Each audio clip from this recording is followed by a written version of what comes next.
خۆشەویستانی کورسات نیو سڵاوتان لێبێ لەگەڵ ئەو کارانم بە یەکەوە پانۆرامای ئەم شەوتان پێشکەشەکەین. یەکێتی نیشتیمانی کوردستان کە چرای شەوە زەنجی ئەوێ ڕۆژێ و ئێستاش ئومێدی کۆمەڵانی خەڵکی کوردستانە لەناو قەیران و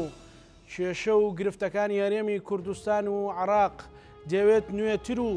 بەهێزتر لەسەر ساحەی سیاسی کارەکانی خۆی بکات و بە گوڕوتینێکی نوێوە وەکو ڕێکخراوە جیهانیەکان بتوانێت خۆ نوێکاتەوە و ئەمەش بە مەبەستی ئەوەی بتوانێت بە خوێنێکی تازەتر گەشتر بەهێزتر خزمەتی کۆمەڵانی خەڵکی کوردستان بکات. ڕۆڵی یەکێتی لە ساحەی سیاسی هەرێمی کوردستان و عێراق چی دەبێت بۆ چارەسەرکردنی کێشەکانی خەڵک، بۆ ئەوەی خەڵک وەک هەمیشە کە وەکو پەناگەیەک سەیری یەکێتیان کردووە ئاوها سەیری بکەن. ئەم شەو پانۆراما گفتوگۆ کات لەگەڵ هەریەک لە بەڕێزان بەڕێز مامۆستا حەسیب عەبدوڵڵا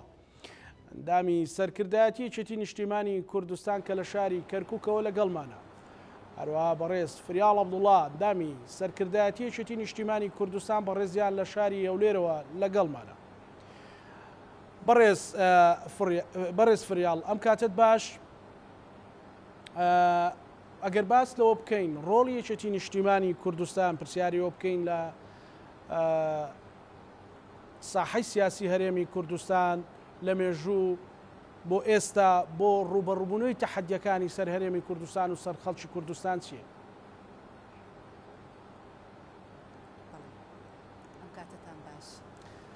لە ڕاستیدا یەکێتی نیشتیمانی کوردستان مێژوویەکی ڕووناکی هەیە سەبارەت بەوەیکەوە لە ڕۆژگارێکی سەختدا دروست بوو، ڕۆژگارێک کە نائومێدی باڵی بەسەر سەرجەم کوردستانە داکێشا بە تایبەتی لە دوای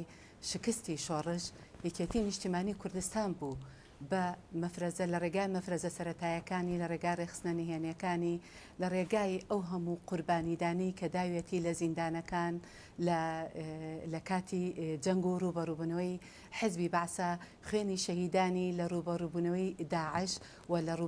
ڕوبەڕووبوونەوەی بەعزدا گەورەترین بەڵگەیەکەوە چۆن هەمیشە گیانفیدا بووە لە پێناو کۆمەڵانی خەڵکی کوردستانە. لە دوای ڕاپەڕینیشەوە لە پێش ڕاپەڕینیشەوە ڕۆڵی گەورەی هەبووە بۆ ئەوەی کە بتوانین لەگەڵ بەرەی کوردستانیە بتوانین ڕۆڵی گەورەی هەبێ لەسەر ساحەی هەرێمی کوردستان، پێکێنانی حکوومەت، پێکێنانی پەرلەمان، چەندین دەستکەوتی گرنگی تر کە لە پێناو خەڵکی کوردستان یەکێتی نیشتیمانی کوردستان خەباتی بۆ کردو هەتاوەکو ئەمڕۆکەشی لەگەڵا بێ کە ئەبینین یەکێتی نیشتیمانی کوردستان بە هەوڵەکانی سەرۆک یەکێتی نیشتیمانی کوردستان هەڤاڵ بافڵ تاڵەبانی لە بەغدا چۆن داکۆکیکارێکی سەرسەختی ماف و داخوازیەکانی خەڵکی هەرێمی کوردستانە و بە تایبەت کە دێتە سەر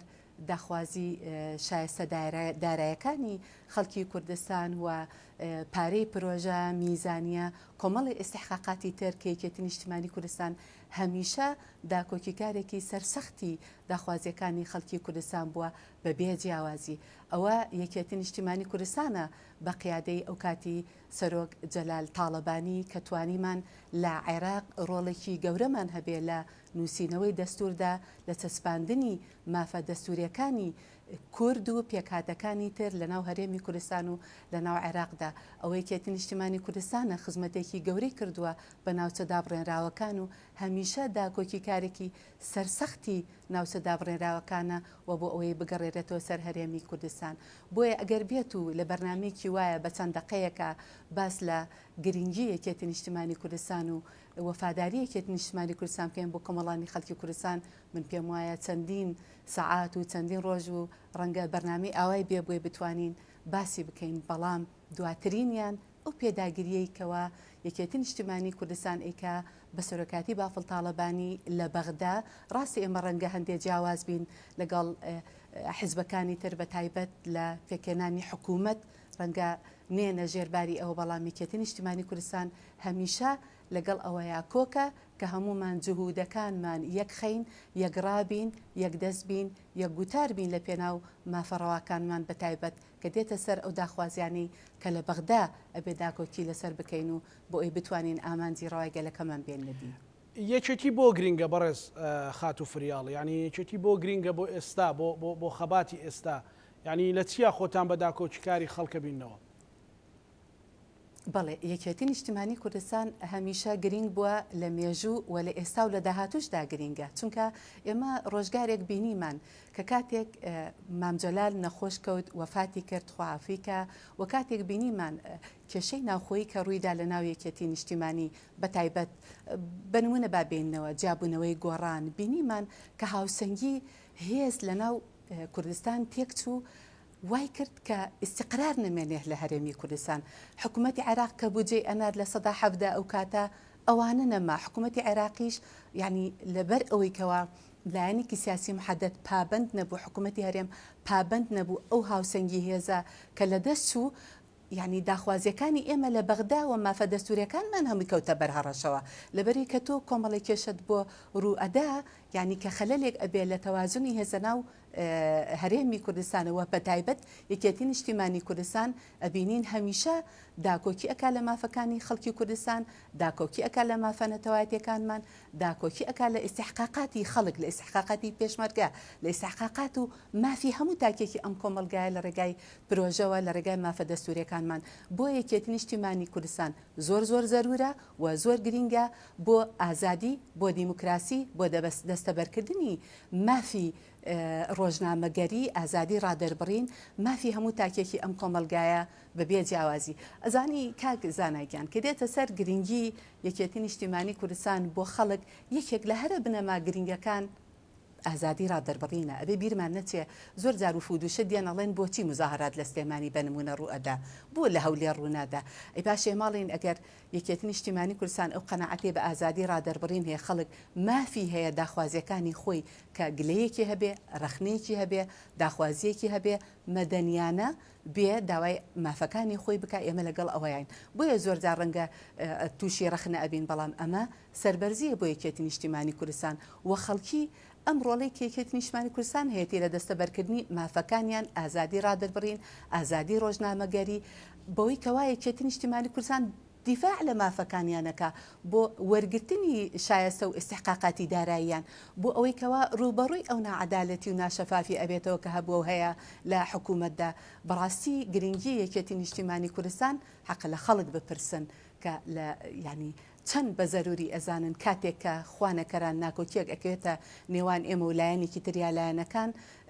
چەند خەڵک بە پەرۆشی ئەوەیە خەڵکەکە خۆی تەنان لە حیزبەکانی تر ئەڵێن یەکێتی نیشتیمانی کوردستان زەرورەتێکی مێژوویە بۆ ئێمە بۆمانەوەمان بۆ بەرگریکردنمان لە مافە مەدەنی و شارستانیەکانمان.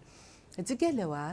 ینی کاک زانایگیان ئەبینین یەکێتی نیشتیمانی کوردستان زەرورەتێکە بۆ هەر چوار پارچەی کوردستانیش لەبەر ئەو ڕۆڵە گرنگ و مێژوویەی کە یەکێتی نیشتیمانی کوردستان بینیوێتی و هەمیشە دەیبینێ بە تایبەت لە بەرگریکردن لە مافی ئازادی لە هەر چوار پارچەی کوردستان و بینیمان ڕۆژهەڵات بینیمان لە ڕۆژ ئاوا ببورێن بەو دواییە کە لە ڕێگای دەرمان لە ڕێگای چەک لە ڕێگای پارە لە ڕێگای نردنی کۆمەک چۆن توانیمان بەرگری لەو برا و خوشکانەمان بکەین کە کەوتنە بەر هەڕەشەی داعش و مەترسی داعش و هەڕەشەی دارگیرکاری بۆیە یەکێتی نیشتیمانی کوردستان نەک زەرورەتێکە بۆ خەڵکی کوردستان بەڵکو زەرورەتێکە بۆ عێراق بۆ هێز و لایەنە سیاسیەکانی عێراق بۆ سەقامگیری بۆ بەڕێوەبردننی پرۆسەی سیاسی لە عێراقکە ئەمەش سەلمێنرا بەڕاستی لە کاتی ئەتیفاقی پێکەنانی ئیدارەتی دەوڵەت کە ئەتیفاق کرا یەکێتی نیشتیمانی کوردستان ڕۆڵێکی باڵا و گەورەی بینی لە ڕێگای تیمەکەی لە ڕێگای سەرۆک بافڵ تاالبانی کە توانیان ئەو خاڵانە بچەسپێنن لەو ئیتیفاقا کە لە نێوان بابڵێ لایەنە سیاسەکان و هێزە عێراقیەکان کووردا کرا بە تایبەت یەکێتی زۆر پێداگیری کرد لەسەر مافەکانی خەڵکی هەرێمی کوردستان. زۆر باشە گەڕێمە لای بەڕێستان بەڕێز مامۆستا حەسیبە بەڕێستان وەکو ئەندامی سەرکردایەتی یەکێتی نیشتیمانی کوردستان لە کەرکووک یەکێتی ڕۆڵی یەکێتی گرنگی یەکێتی بۆ کەرکووک و کەرکووچیەکان بە تایبەتی و بۆ ناوچە ناوکان بەگشتی چییە؟ بەڵێ سڵاو لە سەرجەم بینەرانی کەناڵی کورسات دیارە هەموو کات یەکێتی نیشتیمانی کوردستان لەگەڵ کەرکووکە وەکو دوانەیەکە و هەرگیز کەس لە یەک ناتوانێت جیایان بکاتەوە و بەڵگەشمان بۆ قسەکانمان ئەوەیە کە یەکێتی نیشتیمانی کوردستان خۆی بەخاوەنی خەڵکی کەرکووک و ئەم ناوچانە ئەزانێ و خەڵکی ئەم ناوچانە و خەڵکی کەرکووک و ناوچە جێناکەکان خۆیان بەخاوەنی یەکێتی ئەزانن و ئەتوانم بڵێم دیسانەوە یەکێتی هەمیشە گرنگیەکی زۆرەدا بە کەرکووک و گرنگی تەواوەدا بە ناوچە جێناکۆکان و لە بەرامبەریشدا خەڵکی ئەم ناوچانە زۆرترین قوربانیان داوە چ لە قوربانی لە شەهید لە شۆڕشی نوێی گەلەکەمان و چ لە ڕیزەکانی ئەنفال و چ لە شەڕی داعشە بەردەوام یەکێتی نیشتیمانی کوردستان خێنی لێ چۆڕاوە لەم ناوچانە و خەڵکی ئەم ناوچانە لە هەموو کوردستان قوربانیان داوە مەرج نییە تەنها بۆ کەرکووک بوو بێ مەرج نییە تەنها بۆ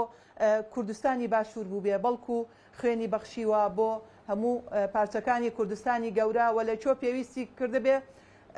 خەڵکی کەرکووک خۆی بە پێشڕەوی ئەو قافڵەی شەیدانە زانیوە. باشە دیارە بەڵێ کاکزانە بڵێ مامۆستا حەسیبە باشە بۆچی کە ئەوترێت کەرکووچەکانی واتایەکێتی یان کەوترێکێتی واتە کەرکووچەکان یعنی کەرکووک بۆ یەکێتی بۆ ئەو مانای هەیە؟ دیارە من ئەتوانم بڵێم ئەمە سڕێکە نهێنیەکە ئەم نهێنیە هەر لە خواوەیە یعنی کاتێ لە کەرکووک گەنجێک پێ ئەگات یاخود مناڵێک ئەگاتە مەرحەلەیەکی ئەوەی بزانێ حزبایەتی چییە بزانێ لە وڵاتی کە لەیەتی حزبایەتی تیا یەکسەر بەبێ ئەوەی کەس فێریکە کەس ڕێکی خاکەس تەنزیمیکە ئەڵێ من یەکێتیم یعنی سێری دەور و پشتێکە سەیری کە سوکاریەکە سەیری دایک و باوچێکە یعنی زۆرترین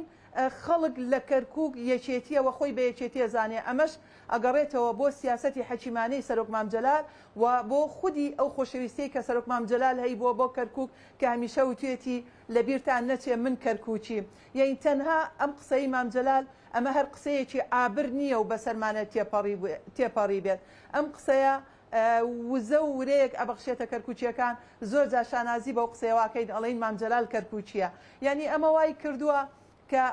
یەکێتی ئەولەویەتی کارەکانی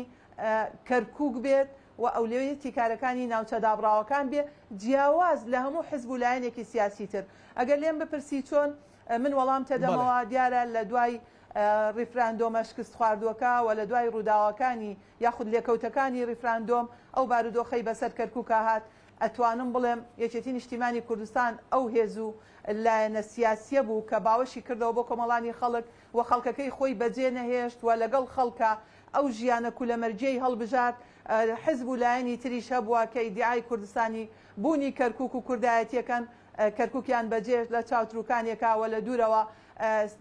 بە دووربین تەماشای کەرکووکیانەکە و دروشمی گەورە و قەبەیان نەفرۆشتەوە خەڵک ئەمە لەبیر ناکە خەڵک ئەو هیوایی بە یەکێتی هەیەی بە هیچ کەسێکی تر نیەتی ئەو ئومێدەی کە لەسەر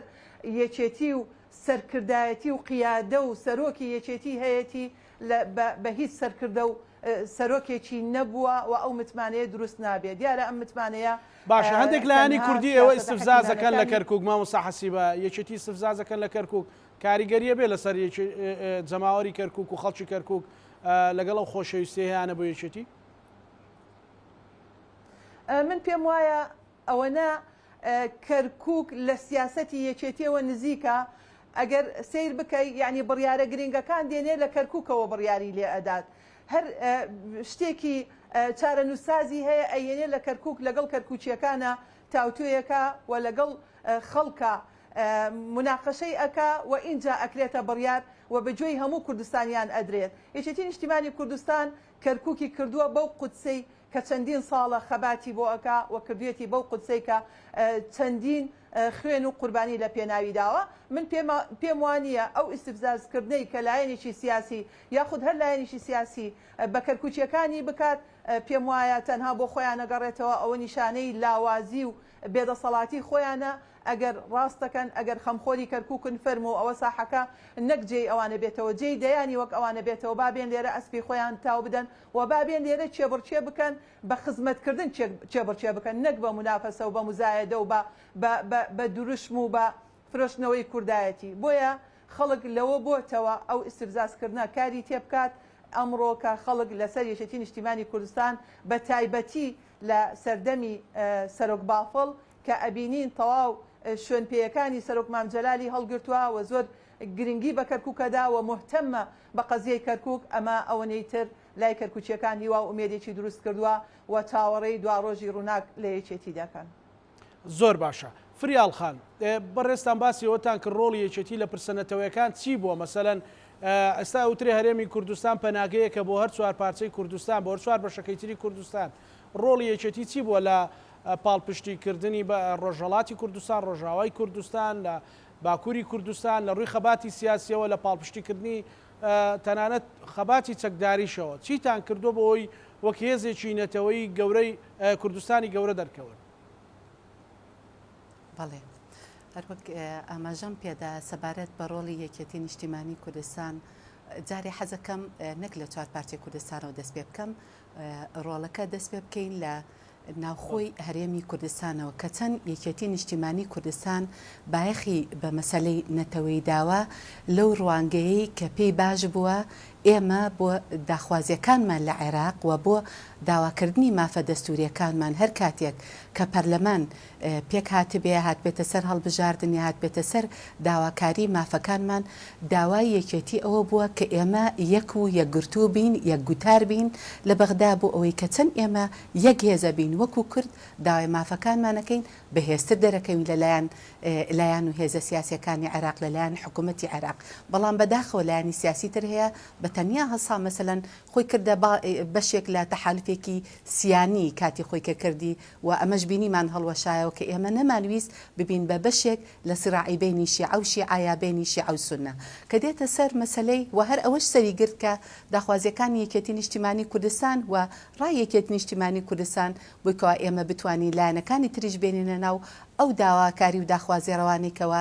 گرنگن بۆ نەتەوەکەی ئێمە لە هەرێمی کوردستان. سەبارەت بە پرسی نەتەوەی تر لەسەر ئاستی هەر چوار پارچەی کوردستان هەروەکو باسم کرد هەمیشە لە کاتی با بڵێن ململانیەکانە لە هەر کاتێک کە کوردان کەوتبێتنە ناخۆشیەوە بە تایبەتی دواهەترینیان لە ڕۆژئاوای کوردستان بوو لە کاتی بەرپەرزدانەوەی تیرۆرستانی داعش و لەو کاتێکەوە خوشکان و برایانمان لە ڕۆژئاوا کەوتنە بەرهەڵمەتی داعش و تیرۆر و ئیرهاب هێزی پێشمەرگەی کوردستان لەوێ و شانبەشانی ئەوان شەڕی کرد چ لە ڕووی ئیمدادات وەکو چەک چ لە ڕووی دەرمان چ لە ڕووی یارمەتی مادی معنەوی هەمیشە هەوڵی داوە جگە لەوەش هەمیشە یەکێتی نیشتیمانی کوردستان هەوڵی داوە ڕۆڵێکی باش ببینێ لە دروستکردنی ئاشتەوایی بە تایبەت کاتی خۆی سەرۆک مامجەلال زوو هەوڵیدا کە زمانێک سەرۆکی کۆچکردووی تورکیا تورکەت ئۆزالما بوو هەوڵیدا ئاشتەوایی لە نێوان پارتی کرێکارانی تورکیا و حکوومەتی تورکیا بەرپا بکە و دواترین هەوڵیشی پێش کۆچکردنی سەرۆک مامجەلال و نەخۆشکەوتنی بەداخەوە کە بەتەمای مؤتەمەرێکی گەورە بوون بە ناوی مؤتەمەرێک بنێن کە تیایدا ئاشتەوایی بەرقەرار بێ لە نێوان هێز و لایەنە سیاسیە کوردیەکان لە تورکیا و لەسەر ئاستێکی نێودەوڵەتی هەوڵیدا کە وەک کۆتری ئاشتی ڕۆڵ ببینێ و ئەو لایەن و هێزە سیاسیانە لە ڕێگای گفتوگۆ لە ڕێگای دیالۆگی سیاسیانە و ئاشتیانە بتوانن مافەکانی کورد دەستەبەر بکەن لە باکووری کوردستان. هەروەها لە شارەکانی تریش هەمیشە یەکێتی نیشتیمانی کوردستان هەوڵی داوە کە ڕۆڵێکی باش ببینێ لە ئاشتاوی دوایین هەوڵیش ئەوە بوو کە سەرۆک بافڵ سەردانی سووریای کرد بە هەمان شێوە هەدەفەکەیشی لەوە ئەوە بوو کە ئاشتەواییەک دروست بێت لە نێوان هێزەکانی با بڵێن خۆسەری لەوێ لەگەڵ حکوومەتی دیمەشقا یا لایەنەکانی تر بۆ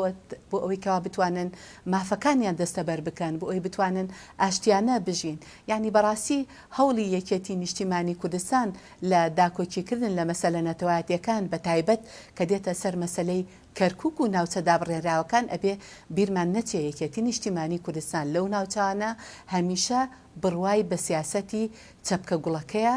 بڕوای بە ئاشتەوایی کۆمەڵایەتیە، بڕوای بە دیالۆگ و گفتوگۆیە لە نێوان هێزەکان و لایەنە سیاسیەکان و نەتەوەکان و ئاینەکانی کە بەیەکەوە ئەژین بۆی بتوانین لە ڕێگای لە ڕێگای دیالۆگ و لە ڕێگای گفتوگوی ئاشتیانە مافەنەتەوایەتەکانمان بەدی بکەین و لە جیاتی ئەوان بکەین بە دوژمنی خۆمان لە ڕێگای شیعارات و شتی سەر کاغەز و بریق و باق و ئەمانە هەوڵیداوە بە عەمەلی ئەمانە بسەلمێنێکە ئەوانی جوال لێ بکەین قەنەعەتیان پێ بکەین بە کوردستانی بوونی کەرکووک قەنەعەتیان پێ بکەینکەوە مافی ئەوان زامنە بێ لە هەر کاتێکە کە هاتوو کوردستان بگەڕێتەوە سەر هەرێمی کوردستان کەرکووک ببورن بگەڕێتەوە سەر هەرێمی کوردستان ئەمانە وای کردووە کە متمانەیەک دروست بێ لەلایەن هێز و لایەنە سیاسیەکانی دیکە و لەلایەن پارچەکانی دیکەی کوردستان کەوا یەکێتی نیشتیمانی کوردستان بەڕاستی خۆی جیا کردوێتەوە لە لایەنە سیاسیەکانی دیکە باشە تەمەشاکەن یعنی بە نمونە لە مەتاڕی سلێمانی بۆچی یەکێتی سزا ئەدرێ مثلەن تورکیا ئەو مەتاڕەی داخست کەوا نابێت تیارە لە تورکیاوە بێ بەکار نەهێنرێ بۆ هەنێ ڕەحلاتی دیکە بۆچی یعنی بەڕاستی ئەمە هەمووی باجی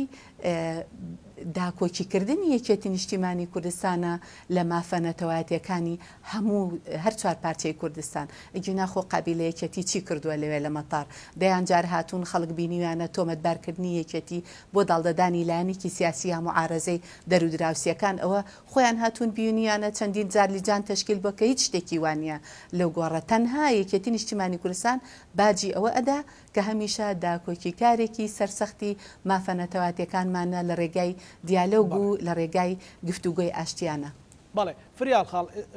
ئێستا دۆخی هەرێمی کوردستان بە جۆرێکە کە خەڵک لە قەیراندا و معاش و پێویست نییە یەکێتی چی کردووە هەوڵەکانی ئێوە چی بۆ لە کۆبنەوەکانتان باسی چیتان کردو بۆی ژیان و گوزەرانی خەڵک باش بێت و ئێوە نەبنە هۆکارێک بۆی چیتر خەڵک برسی بێ و ڕوبەڕووی بێ معاش و بێ موچەی ببێتەوە. بەڵێ کاکزانە من دڵنیام بینەران ئەگەر بێت و بە مێژووی هەوڵەکانی یەکێتی نیشتیمانی کوردستان و تیمەکەی یەکێتی نیشتیمانی کوردستان لە حکوومەت بچنەوە ئەوە ئەبینن کە چۆن جێگیری سەرۆکی حکوومەت کاقوبات ڕۆڵێکی گەورەی بینی سەبارەت بۆیکەوە دیفاع بکە لە ماف و داخوازی و شایستە دایرایەکانی هەرێمی کوردستان وە بە تایبەت موچەی فەرمانبەران چونکە بەداخەوە موچەی فەرمانبەران وای لێ هات بوو بە بابەتێکی سیاسی و محاسبەکردنی خەڵکو و دانیشتوانی بەنمونە شاری سلێمانی و ئەو زۆنانی تری مثلەن گەرمیانە ڕاپەڕینە هەڵەبجەیە شارە زورە ئەم ناوچانە وای لێ هات کە بەڕاستی جیاوازیە کرا یەکێتی نیشتیمانی کوردستان لە ڕێگەی تیمەکەیەوە و لە ڕێگەی سەرکردایەتیەکەی و لە ڕێگای سەرۆکەکەی بە تایبەتی کە ئەوەنەی هاتوچۆی بەغدای کردو لەگەڵ لایەنە سیاسیەکان و لەگەڵ حکوومەتا دانیشتووە موسیر بووە لەسەر ئەوەی کەوا دەبێ داخوازی و شایەستەدارایەکانی حکوومەتی هەرێم و بە تایبەت فەرمانبەران بدرێ و پارەی پرۆژە و هەر ئیستحقاقێکی تری دارایی هەیە هەمیشە داکۆکی لێ کردووە لە پێناو ئەوەی کەوا خەڵکی ئێمە لە وەزعێکی ئابووری خراپدا نەژین وەکو ئەوەی هەیە کەمی دەرمان نەناردنی پارەی پرۆژە ناشەفافیت هەروەکو باسم کرد خەریب بوو بەو دواییە کە ئەگەر یەکێتی نیشتیمانی کوردستانە بۆ خەریب بوو غازیش بە دەردینەوتەکە بەرن بەڵام ئەمە پێداگیری یەکێتی نیشتیمانی کوردستان بوو کە نەیکرد بڕوە سەرۆک بافڵ لە هەوڵەکانی بەردەوامە مەسەلەن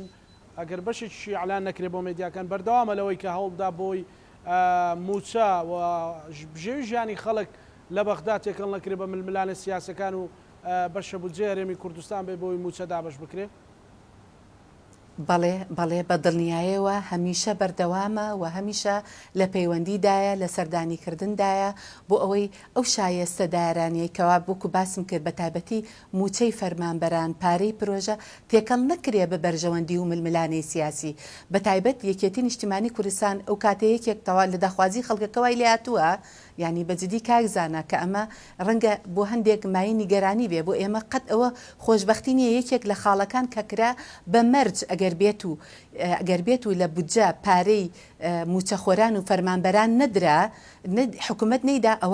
ئەو پارێزگایە حوڕ بێ ئازاد بێت تەنانەت ئەمە ڕەنگە شاری هەولێری شەگرێتەوە ڕەنگە دهۆکیش کە کاتێزانیان فەرمانبەرانی یا پرۆژەکانیان حکوومەت پارەکەیان بۆ سەرف ناکەوەکو پێویست ناچارن لەگەڵ حکوومەتی عێراقی ڕاستەوخۆ مامەڵە بکەن ئەمە هەموو نەتیجەی ئەو بێمتمانەیەکەوە دروست بۆ لەلایەن حکوومەتەوە بەرامبەر بە هاوڵاتیان بەداخەوە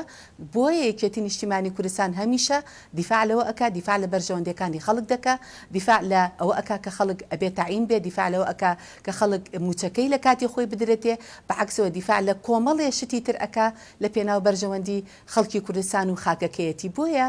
ئەم هەوڵانە قەت ئەمەوان ناکە بنمون ئەگە کۆنگرەش بکرێ ینی لە داهاتوش هەر کاتێک بە معدلی من دڵنیام و ئاگام لێیە کە هەمیشە سەرۆک بافڵ تاڵەبانی و تیمەکەی ئێمە لە پەرلەمان و لە حکوومەت خەریکی داکۆکیکردنن لە مافی فەرمانبەران و لە مافی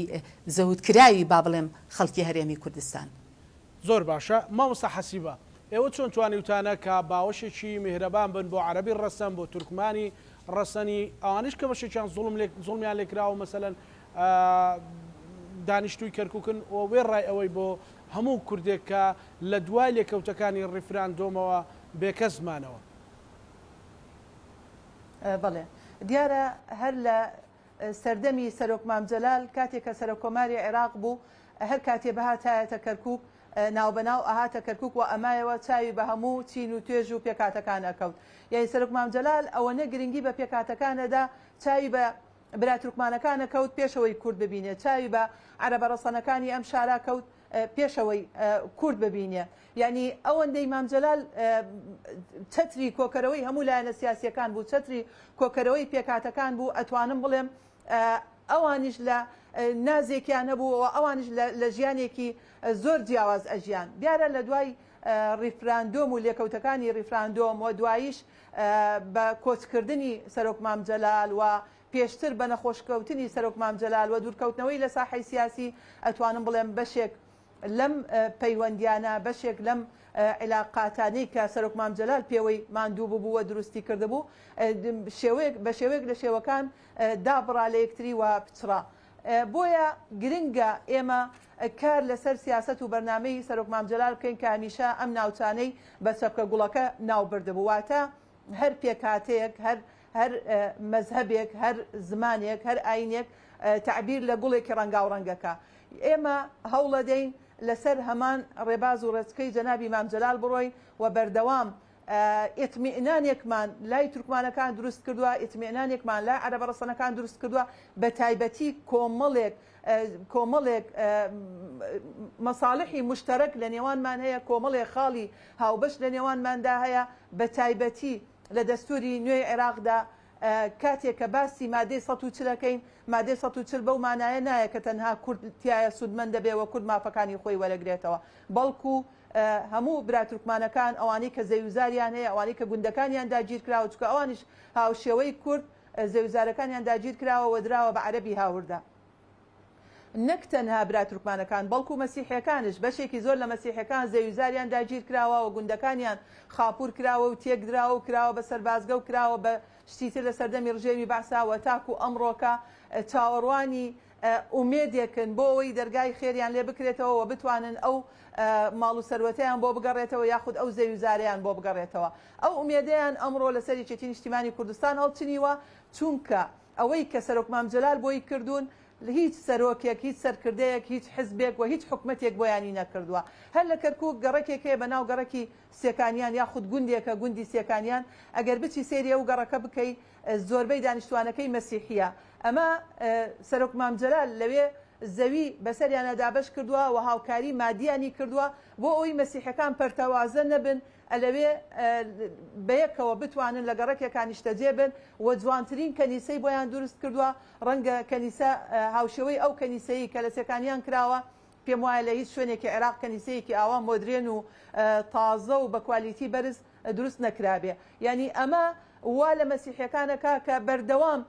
باسی ئەفزالی مامجەلالەکەن، باسەکەن کە چەندە خۆیان بە قەرزاری مامجەلال ئەزانن و چەندە ئەوان زەرمەند بوونە لە کۆچکردنی سەرۆک مامجەلال و نەمانی سەرۆک مامجەلال و بە هەمان شێوە ینی تورکمانەکان ئێمە لە بیرمان نەچێ کاتێک کە باسی تورکمانەکەین ئێمە لەگەڵ تورکمانی عامە لەگەڵ خەڵکە گشتیەکە هیچ کێشەیەکمان نییە. ئێمە لەگەڵ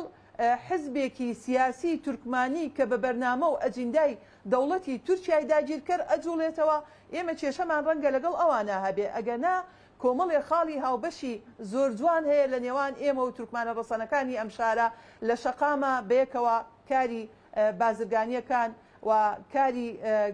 کار و کەسابەتەکان و دوکاندارن و هاوپیشەی یەکترین و دراوسێی یەکترین هاوسێی یەکترین ئەمانە دیسانەوە ئەو ئیتمێنانەی دروست کردووە کە بە درێژایی چەندین ساڵ هیچ هەستیان بۆ فەرق و جیاوازیە نەکردووە کە ئەوان لە نەتەوەیەکی ترن بۆیە ئێمە کار لەسەر ئەواکەین ئەو ئیتمێنانە بەرەو پێش بەرین و ئەو پەیوەندیانە بەهێزتر بکەین و بتوانین ئەو چەترە بین کە هەمیشە خۆیان بە خاوەنی زانیوە و لە سێبەر و سایی یەکێتیدا هەستیان بە ئەمن و ئەمان کردەوە هەستەکەن مافەکانیان پارێزراوە بە پێچەوانەی هەر لایەنێکی تر بۆیە ئەوەنێ یەکێتی مهتەممە بە قەزیەی پێکاتەکان ڕەنگە هیچ لایەنێکی تر ئەوەندە مهتەم نەبێت یعنی ئەمڕۆ ئێمە لە کۆبوونەوەی کاسەرۆک بافڵ باسی ئەوەی کردووە کە چەندە مهتەممە لە پێکاتەکان خەڵک بێنێتە پێشەوە و بەفعلی نوێنەرایەتی پێکاتەکانی خۆیان بکەن نەکۆکو ئەوەی لە پەرلەمانی کوردستان هەبوو یا لە شوێنی ترەوە تەمسیلێکی کارتۆنی دەیەوێت تەمسیلێکی فعلی پێکاتەکانی خۆیان بکەن کە ئەمە مەطلبی هەمومانە و ئێمە بە ناونانی ئەم هەنگاوە ئەتوانین ڕوحی مام جەلال ئاسوودە بکەین و ئەتوانین بڵێین توانیومانە بەشێک لە بەرنامەی سەرشانمان جێبەجێ بکەین. مامۆستا حەسیبە یەکێتی لە ئێستاە لە چ دۆخێکە لە ڕووی ژیانی حزبی خۆیەوە ئامادەیە بۆ ئەوی ڕوبەڕووی هەر تەحەدیاتێک و هەر کێشە و گرفت و ئاستەنگێک بێتەوە چ لەسەر ئاستی عێراق چ لە ئاستی هەرێمی کوردستان؟ من پێم وایە ئەمڕۆ کۆبوونەوەیەکی یەکێتی نیشتیمانی کوردستان هەبوو یاخود دوو کۆبوونەوەیەکی مەکتەبی سیاسی و کۆبوونەوەیەکی ئەنجومەنی سەرکردایەتی کە لە شاری هەولێر بەسترا خۆی لە خۆی ئەمڕۆ جەراعەتێکی یەکێتی نیشتیمانی کوردستانی دەرخستووە کە پێم وایە هیچ حیزبولایەنێکی سیاسی تر ئەو جەراعەتەیان تیان نییە کاتێکە پێش هەفتەیەک لە کەرکووکەوە بڕیاری کۆنگرە درا دیارە ئامادەکاری تەواو کرابوو بۆ کۆنگرە یەکێتی نیشتیمانی کوردستان دیسانەوە ئەگەڕێمەوە سەر ئەو خاڵێک کە ئەوەندە مهتەممە بە کەرکووک و ناوچە جێناکۆکان لە شاری کەرکووکەوە لە کۆبوونەوەیکی مەکتەبی سیاسی لە کەرکووک بڕیار درا کە 27 کۆنگرەی پێنجەمی یەکێتی نیشتیمانی کوردستان ببەسترێ و ئەمڕۆ لە کۆبوونەوەکەی ئەمڕۆ باسی کۆنگرە کراوە کە پێم وایە کۆنگرە لای زۆرێک لە حزب و لایەنە سیاسیەکان لای زۆرێک لە پارتە سیاسیەکان وەکو دێوەزمەیەکە لە بارودۆخێکی ئاساییە ڕەنگە بوێری ئەوەیان تیان نەبێت باسی کۆنگرە بکەن یاخود خوێندنەوەی جۆرا و جۆری بۆ ئەکرێ بەڵام یەکێتی نیشتیمانی کوردستان لەم بارودۆخە هەستیارە لەم بارودۆخە چارەنووسازە کە ئێمە نزیکی دوو هەڵبژاردننی زۆر گرنگین یەکیان هەڵبژاردننی ئەنجومەنی پارێزگاکانە کە لە 18 مانگی 12 ئەم ساڵدا ئەنجام ئەدرێ کە 18 ساڵە ئەم شارە ئەم هەڵبژاردنەی نەبینیوە و مەحروم بۆ تای و اینجا هەڵبژاردننی پەرلەمانی کوردستانیش لە بیدایی ساڵی نوێدا ئەکرێ لەم سات و وەختەدا یەکێتی نیشتیمانی کوردستان هاتووە بڕیاری کۆنگرەی داوە ئەمەش ئەوەمان پێ ئاڵێ کە ڕیزەکانی یەکێتی ئەوەندە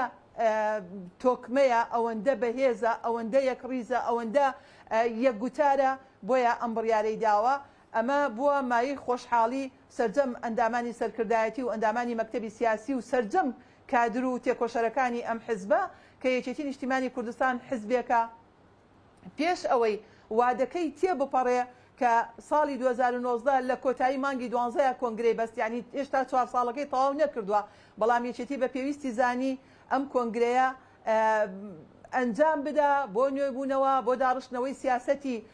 دوورمەودا و نزیکمەودای خۆی و دیسانەوە هەڵسەنگاندنێک بکە بم 4 ساڵی ڕابردووە و خاڵە لاوازەکانی یاخود ئەو هەڵانی کە کردویەتی دەستنیشانیان بکە و دۆزینەوەی ڕێگا چارە و ئەڵتەرناتیڤ بەدیلی گونجاویان بۆ بدۆزێتەوە پێم وایە ئەمە ئەوەمان پێ ئەڵێ یەکێتی نیشتیمانی کوردستان لە ئێستادا لەو پەڕی بەهێزیدایە بە سەرۆکایەتی سەرۆک باقل جەلال تاڵەبانی و بە پشتیوانی سەرکردایەتیەکەی و بە پشتیوانی هەموو کادران و دڵسۆزانی ئەم حزبە کە چاوەڕێی ئەوەن یەکێتی ببێتەوە بە یەکێتەکەی جاران ببێتەوە بە یەکێتەکەی سەردەمی سەرۆک مام جەلال. زۆر باشە. خات و فریاڵ ئێستا یەکێتی نیشتیمانی کوردستان لەژێر سەرۆکایەتی سەرۆک باقل جەلال تاڵەبانیدا چۆن چاڵ سەنگانێکی بۆکەن ئێوە ئامادەن وەکۆی لا خات و یاخود لە مامۆستا حەسیبەم پرسی بۆ هەموو ئەگەرێک بۆ هەموو مەترسیەک کە ڕوبەڕووی هەرێمی کوردستانە بێتەوە بتوانن بە گڕوتینێکی بەهێز و تۆکمە ڕوبەڕووی هەر مەترسیەک ببنەوە؟ بەدڵنیاییەوە کاگزانە سەرکردایەتی یەکێتی نیشتیمانی کوردستان بە سەرۆکایەتی سەرۆک باقل تاڵەبانی ئامادەی گەورەترین تەحەدایە کە لە پێناو باشترکردنی وەزعی هەرێمی کوردستان و خەڵکی عێراقیش بە تایبەتی هەمیشە ڕۆڵی هەبوو. یەکێتی نیشتیمانی کوردستان یعنی هێزێکە کەس ناتوانێت نکۆڵی لێ بکە کە چەند بەهێزە و بەم 2 ساڵی ئەخیریش بە تایبەت قەت یەکێتی وەکو ئێستا یعنی ئەو مرکزیەتی کەوا ئێمە ینی خەریکاڵیم لە دەستماندا بوو یا لاواز بوو بوو ماوەیەک قەت بەقەت ئێستا نەبوو ئەو ڕۆڵە گەورەیە ببینێ لە ناوخۆی هەرێم و لە عێراق و لە ڕووی پەیوەندی لەگەڵ وڵاتانی ئەقلیمی و وڵاتانی نێودەوڵەتی گەورەترین ڕۆڵی بینیوە و ئەبینێ. سەبارەت بە حەزەکەم ئاماژە بە خاڵێک بکەم بۆ پرسی هەڵبژاردن و یەکێتی نیشتیمانی کوردستان کە پێشوادەی خۆی بڕیاری بەستنی کۆنگرەی داوە یەکێک لە پاڵنەرە گەورەکان قەزیەیە بۆ ئێمە کە شاری کەرکووک و ناوچە دابڕێنراوەکانە کە هەڵبژاردننی ئەنجومەنی پارێزگای تیاکرێ و یەکێتی نیشتیمانی کوردستان یەکێک لەو مەبدەئە گەورانەی کە قەناعەتی پێێتی و هەمیشە کاری لەسەر کردەوتمان پرسەنەتەوایەتەکەیە بۆیە هەر لە سەرەتای باسکردنی هەڵبژاردن داوای لە هەموو لایەنە سیاسیەکان کرد بەبێ جیاوازی فەرمووەرن ئێمە باوەکو کورد بەیەک لەسەر ناو شاری کەرکووکدا بەزین چونکە ئێمە چەندێک بەهێز بین بە تایبەتی ئەم یاسای هەڵبژاردننی ئێستای ساندلیگۆ ڕەنگە زەرر بدا لە ئێمە کە ئەگەر بێت و بە قائیمەی جیاوازدا ببەزین بۆیە لەگەڵ هەموو هەوڵەکانە ینی کە شکستی هێنا لەگە هەموو لایەنە سیاسیەکان بەڵام یەکێتی نیشتیمانی کوردستان لەگەڵ ئەوەشدا هاوپەیمانێتێکی پێکێناوە بۆ ڕازگۆیی و هاوپەیمانەتیمان لەگەڵ برایەن و خوشکانمان لە حزبی شوعی لە شاری کەرکووک پێکێناوە کە ئومێ دەکەم زۆرترین کورد کاتێک کە دێتە سەر دەنگدان لە مانگی 12 زۆرترین کورد بە بێجیاوازی ئینتیمای حزبی بڕۆن دەنگ بدەن بە کاندیدانی کورد لەو شارە و ئەو کاندیدانی کەوا لەناو لستی هاوپەیمانی کوردستانین بۆ ئەوی بتوانین باشتر بەرگری لە مافەڕەواکانمان بکەین لە چوارچێوەی ئەنجومەنی پارێزگای شاری کەرکووک لە داهاتوو کە پێک دێ ئێمە بینین ئەو تەیار و حزب سیاسی عەرەبیانی کە لە کەرکووکن ئەوان بخۆیان قائیمەیەکیان دانەوە بەڵام بەداخەوە لەبەرەوەی لایەنێکی سیاسی بە نەفەسێکی تەسکی حیزبایەتی کاری کرد لێ نەگەڕا ئەو یا نهاتەنە ئەو هاوپەیمانێتیەوە چکە تاوەکو ئێستاشی لەگەڵا بێ بەداخەوە کەرکووک بە دارگیرکرا و ئەزانێت کە هەموو خەڵکی کوردستان و وڵاتانیش گەیشتونەتە ئەو قەناعەتە کە ئەم ئیدعا و ئەم قسەکردن و شیعاراتانە دوورە لە ڕاستیەوە ئەوەی کە ڕوویدا لە ناو شاری کەرکووک هەمووی لێکەوتێ ئەو ریفراندۆمە بوو کە لە جیاتی ئەوەی ئێمە برەو بە مافەکانمان بدەین لە جیاتی ئەوی باشتر ڕۆنێ پێشەوە لەگەڵ ئەوەی کەوە ئەم هەموو وڵات و هێزە نەودەوڵەتیانە مەترسیەکان و هەڕەشەکانیان خستە بەرچاوی بڕیاردەران بە تایبەتی سەرۆکی هەرێمی ئەو کات کاک مەسعود بارزانی بەڵام هەر پەشیمان نەبوونەوە وایان کرد کە بچنە ناو ڕیفراندۆمێکەوە بەداخەوە کە نەتیجەکەی لە دەستدانی زۆربەی زۆری ناوچە دابڕێنراوەکان بوو و ئەو حاڵێ دروستبوونی ئەو حاڵێکەوە ئەیبینین ئێستا هاتۆتەکایە بۆیە باشترین چارەسەر ئەوەیە ئێستا کە هەڵبژاردنەکانە بێ ئەوەیە کە کورد بڕوا دەنگ بدا بەو قائیمانەیەکەوە بە تایبەت قائیمەی هاوپەیمانی یەکێتی نیشتیمانی کوردستان و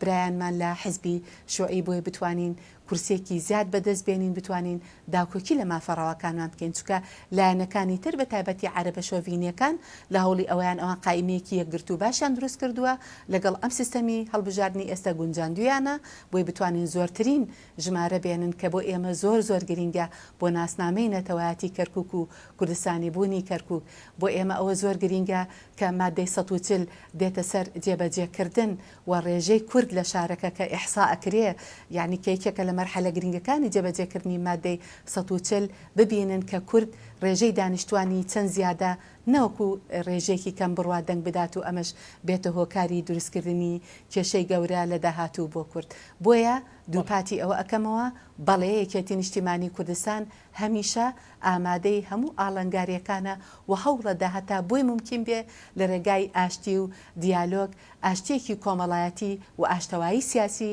و ڕۆڵیشی بینیوە لە پێناو ئاشتەوایی سیاسی نەکە لە هەرێمی کوردستان لە ناو هێز و لایەنە سیاسیەکانی عێراقیشدا و ئەوەش مێژ و سەلماندوێتی. بەڵێ دواسەرجی بەڕێز خاتو فریاڵ ببورە دوا پەیامت دوا سەرنجت دوا پەیامی من ئەوەیە کە دێتە سەر مەسەلەی نەتەوایەتیەکان بەڵێ بەڵێ بەڵێ من لێرەوە چاوی هەموو تاک بە تاکی خەڵکی ئەم کوردستانە ماچەکەم لێرەوە من سپاسی ئەو پەرۆشەی کادیران و جەماوەری یەکێتیەکەم بۆ ئەنجامدانی کۆنگرەوە لێرەوە دڵنیاتان نەکەین و هەروەکو ئەمڕۆکە چۆن ئێمە دڵنیا بووین لەناو ئەنجومەنی سەرکردایەتی کە بە حزوری جەنابی سەرۆک بافڵ و سەرۆکایەتی ئەنجومەنی با بڵێن سەرکردایەتی یەکێتی نیشتیمانی کوردستان کە کۆنگرە بۆ کۆنگرەی نوێبوونەوەی یەکێتی نیشتیمانی کوردستانە بۆ چڕکردنەوەی هەوڵەکانمانە بۆ داکۆکیکردنی زیاترە لە هەموو مافی خەڵک و جەماوەری کوردستان بەبێ جیاوازی ئینتیمای با بڵێن حزبی یا مەزهبی بۆیە داواتان لێکەم کە دێتە سەر مافی دەنگدان و بەکارهێنانی دەنگدان لە ناوچە دابڕێنراوەکان تکایە دەنگ بە قائیمەی کورد بدەن بە قائیمەی هاوپەیمانی بدەن ئەما بێتە ڕەنگە ڕیکلامێکی پێشوەخت بەڵام ئەوە زۆر گرینگە کە ئێمە لێرش لە کوردستان یەک و یەکگرتوو بین بۆ بەردەوام بین لەوە بۆ داخوازیەکانمان لە عێراق و لە بەغدا. سپاس بۆ بەڕێستان مامۆستا حەسیبە دوا سەرنج و پەیامی بەڕێستان. بەڵێ دیارە ئێستا لەم کاتەدا ناکرێت باسی ڕۆڵی کابینەی نوێی حکوومەتی هەرێمی کوردستان نەکەین کە چەندە کابینەیەکی لاواز بووە و نەیتوانی و ببێتە جێی ئومێدی کۆمەڵانی خەڵک چ لە کوردستان بەگشتی چ لە کەرکووک و ناوچە جێناکۆکەکان ئەمە ئەوەمان پێڵێت کە خەڵک بێهیوا بووە لە حکوومەتی هەرێمی کوردستان ئومێد دەکەین بتوانن هەنگاوی عملی و جدی بنێن بۆ ئەوەی خزمەت بە کەرکووچیەکان و خزمەت بە خەڵکی ناوچە جێناکۆکان بکەن لەبەرەوەی بەڕاستی لە ژیانێکی زۆر قورس و سەخت دابوونەوە قوربانی زۆریان داوە و من لێرەوە مژدا دەم بە خەڵکی کەرکووک کە یەکێتی نیشتیمانی کوردستان ئامادەکاری تەواوی کردووە بۆ هەڵبژاردننی ئەنجومەنی پارێزگاکان و ئینشاء الله بە پشتیوانی خوای گەورە و پشتیوانی کۆمەڵانی خەڵک یەکێتی نیشتیمانی کوردستان لەگەڵ ئەو حزبەی کە هاوپەیمانێتی کە حزبی شوعیە